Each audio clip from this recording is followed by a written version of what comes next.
আমার সাথে কি হলো? চিন্তা করো না স্টেলা, আমরা তোমাকে বাঁচাবো। কিন্তু তোমাদের রক্ষা করবে কে? ওরা ওই জন্তুটার সঙ্গে রয়েছে। সৈন্যরা ধরো ওদের, জীবিত বা মৃত। Alright girls, magic wings.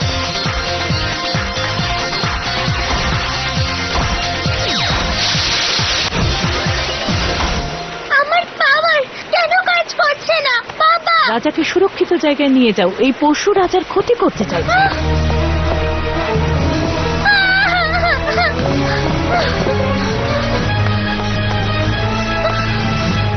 বৈদ্যুতিক খাঁচা, সরে দাঁড়াও। ঠিক না, আমরা কিন্তু ওদের আঘাত করতে চাইছি না, ওদের থামাতে চাইছি। এই, এটা যদি একটা ডান্স পার্টি হয়, ডান্স তো দেখাতেই ওই হবে। যে ওদিকে, চলো তাড়াতাড়ি ধরো। গ্লুম, এখানে থেকো না, স্টেলার সঙ্গে যাও। হ্যাঁ, আর তুমিও। এখানে অনেক সৈন্যরা আছে। স্পেসশিপে যাও আর পালানোর প্রস্তুতি নাও।